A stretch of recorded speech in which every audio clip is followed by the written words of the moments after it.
The Magnum needle could possibly become your best friend. I know for me, for years, it was my go-to needle. Now, if we just look at all of these designs, we've got an eye up here, an ear, a mouth, nose, and some hair, all with different line weights. Like we've got super small, dainty line work in the ear.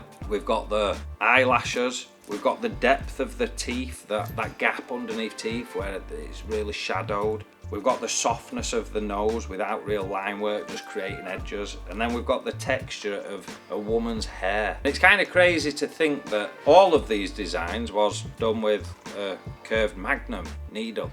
So it's a very, very versatile tool. But to get the most out of it, you've got to understand how to use it, how to create the different effects, but just using this one needle. Don't get me wrong, there is places for other needles, but essentially, if you master this one family of needles, there's not really a tattoo out there, unless it were, for example, like fine line. I wouldn't necessarily try and do that with a Magnum, but just brushing up the edges of something, or little lashes and stuff like that, you can actually create lines with a mag. So let's just have a little breakdown of these 5 designs, and I'm going to guide you through how we created it with the Magnum needle. So let's start off with the eye. So if you're familiar with my teaching style and my course, you'll notice I try and keep things as simple as possible. So I just want to talk through this little bit. But if we break this down, we've got like a real fine line here, haven't we? Can you see this line? Now, I just created that with the Magnum needle. I'll try my best to stay out of way at camera so you can see. But all I did is use the edge of needle, like so, and just gently brush that line in. I've just darkened it up a little bit. I'll just show you off the mat slightly, but if I wanted to recreate that line, I don't really have to be swapping to a different needle. I can just use the Magnum on its side. It's a really versatile tool. Let's have a look at this bit of shading here, just above eye. Now we can see it goes from darker here, and then it's getting lighter.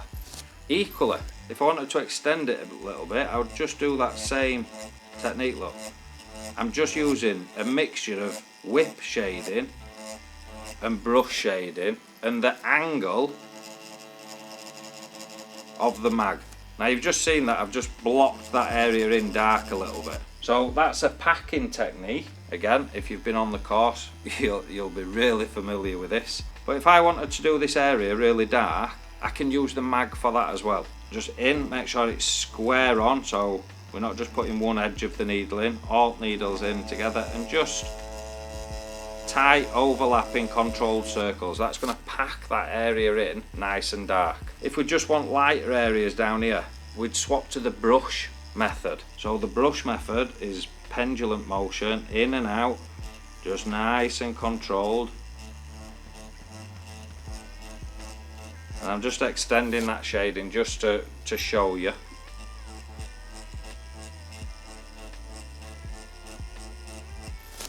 Equally, this is a 17 curve mag. So a lot of people will think, well, that's a relatively big needle if you're not familiar with using the really big ones. 17 is like a good size Magnum. So rather than swapping and thinking, oh, I want to go up the side of this eye and I want it to be a bit darker, let me go get a round shader or a liner and etch it in. You can just use your Magnum. So I'll just demonstrate. I'm just going to, although it's not accurately correct, I'm just going to darken the bottom of this eye up, like this side bit, just to demonstrate. So instead of it being square on the needle, I'm going to tilt it to the side a little bit. What's that going to do is it's going to make the corner of the Magnum needle, so these bottom needles, hit first. So that's just the bottom needles hitting. If you look at the top needles, they're not actually even penetrating into the mat. So we can use that to get right up to and close to the lines at the bottom and create a darker edge. If you look at the movement, I'm still using the brush or the pendulum motion, just in a small tight scale, and also having the needle tilted so we can get right up to that line. So let's just darken that up.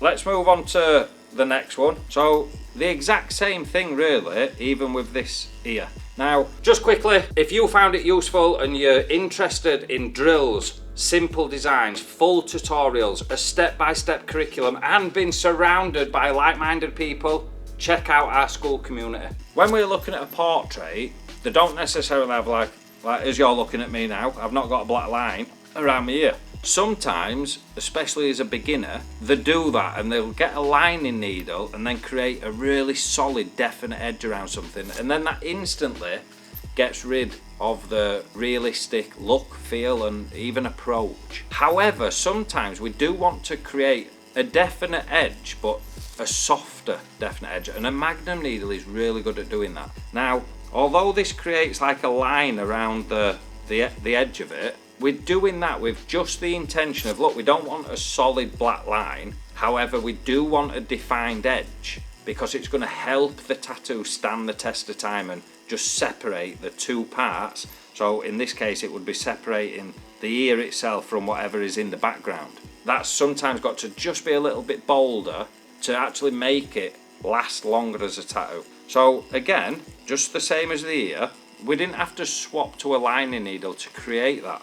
All we did is, instead of it being upright, we tilted it back so just the bottom row of needles is touching, and then we just create the line following the curve but with the Magnum needle. So that's just created a really small, super fine, just edge to the design. Same again, this one's got a little bit more room in it, and what I mean by room is the flow of the hand movement. So for instance, if we were doing this bit up here, I might either do whip shading, where because it's darker here and then getting lighter, I might whip. I might brush shade, so just gently back and forth, going over areas more if I want it darker, or slowing down if I want it darker. But just the movement of the machine as well is like massively obvious in this, and I'll give you an example. If my machine is facing this way and then I try and get into this gap, the needle itself is actually wider than the gap, so it might seem common sense, but it'd be surprising how many people get it wrong. You can literally just turn your hand so the needle is long ways, and then we can fit into that little gap and fill that bit in dark using small tight circles, controlled, not rushing. So that's how we get the needle right in there. The softer, bigger areas, we're just using that brush shading look.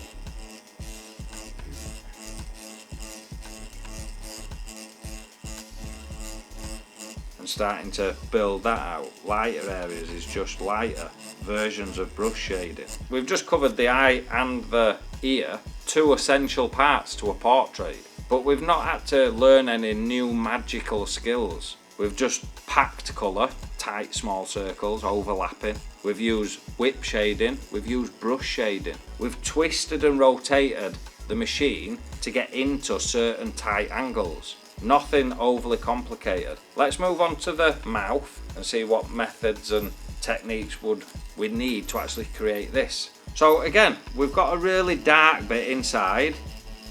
You've probably guessed it already. We would just be using the mag, so I wouldn't be able to hold it this way, would I?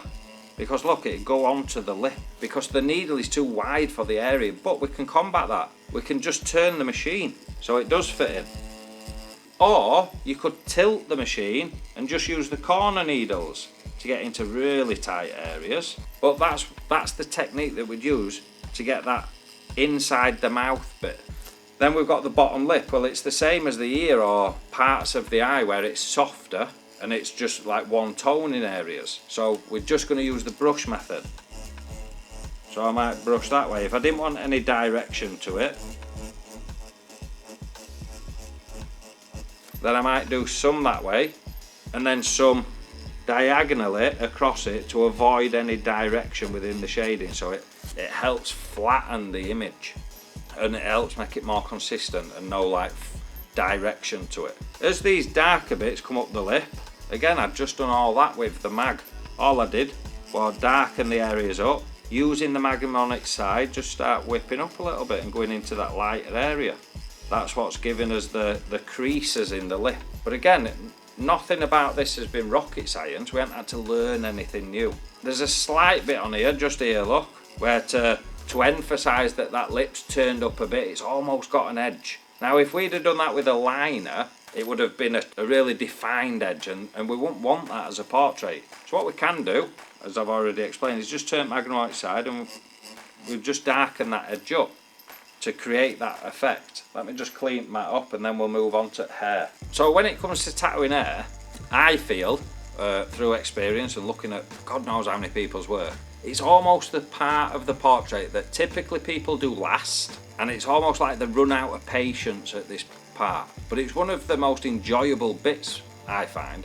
And there's a couple of things. So when you're putting your stencil on, don't try and draw every single strand of hair, because it's just not going to be achievable. All you need to do is get the direction of flow in the correct direction, and that's it. So same as we created the lines, if we're going up and down, hopefully this camera's picking this up, but if I'm just going like forwards and back with the needle on its side, then obviously we get a very wide penetration of ink. If I turn it and do that same direction, obviously we're getting a much thinner piece. That is how we create hair. This section is obviously going from right to left. I'm just going to put my machine on its side and follow the direction of flow. That's going to create strands.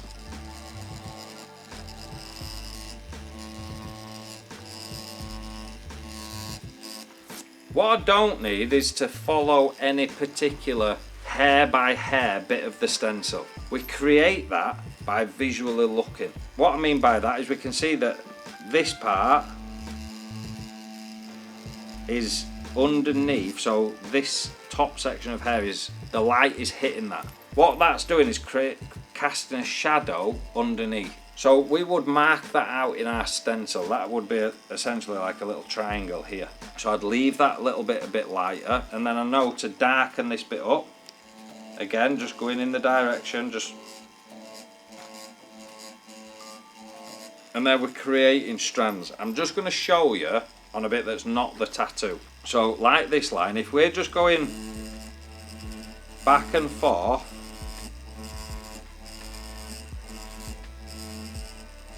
not following any individual stencil lines, but we can see now, look, there's loads of lines going in that directional flow. That is what hair looks like, be it an animal, a person, it really doesn't matter. The length of the hair then obviously makes a difference. If it's long and quite curly, if it's short, then we're using different stroke lengths and different directional flows. But there's so much that we can do just with the Magnum. Let's move on to the nose. So I think out of all 5 of these, the nose is actually a demonstration of the pinnacle of what a curved Magnum is capable of, and it's those soft, larger blends. Really difficult to get with other needle types, especially like round shaders. They're a lot smaller. To get this smooth blend, this could be even smoother if we were using grey washes and things like that, but in this particular case I'm just using solid black. But all we're doing for the majority of this entire design, so this has got an edge but it's not lined. We've created an edge here, but it's just the contrast between the darker areas and then the mid-tones and lighter areas. That's what's creating the edge, rather than a line specifically. But all this entire tattoo is basically just understanding and having the control of how to do brush shading. So just brushing back and forth,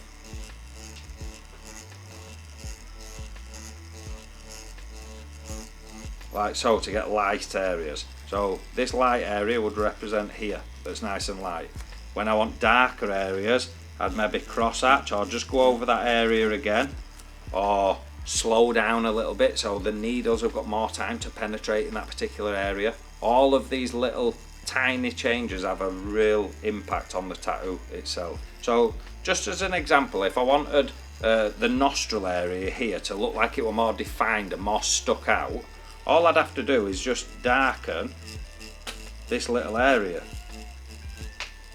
and that's going to make it look like there were less light there, and therefore as if it were protruding that little bit more.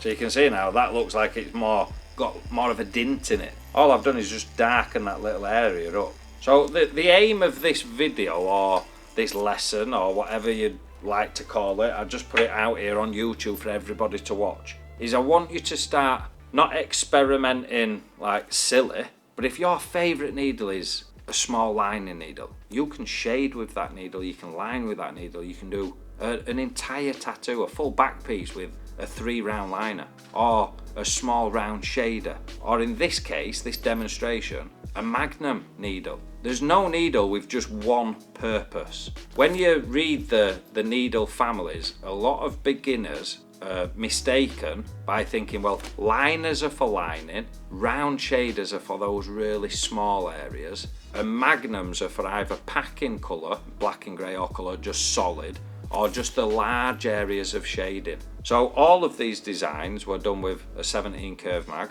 and there's tight little bits, there's soft bits, there's dark bits, there's pretty much everything that you need. We've got eyes, mouth, hair, nose, ears. The only thing we're missing is to put them all in the right place, add a bit of shading in between, and we've just done a basic version of a portrait. What I like to do is on the course is call them loose versions. If you look at any of my work on my socials, I can do an eye much better than this, and a mouth a lot more realistic than this. But when you're teaching people, it's not about showing off. It's about doing something that they can actually follow and then feel like they've progressed at the end of it. So I like to call the portraits that I do on the course loosely done portraits. They're not hyper realistic, but they are achievable for somebody at that standard. But everybody else on the course and in the community and talking to each other and making friends with each other, they've got that same attitude as well. Nobody's there, look at me how good I am. It's how can we all help each other, and I think that's like a really difficult thing to achieve, and it's something that we've done, and there's no other group like it that I've been able to find, be it on Facebook or any other platform, where there's no ego or slagging each other off or trying to pull each other down. So yeah, that's a massive thing, I feel. But hopefully you understand by watching this that there's loads of different outcomes that you can create with the same needle. But as always, I'll see you at the next one.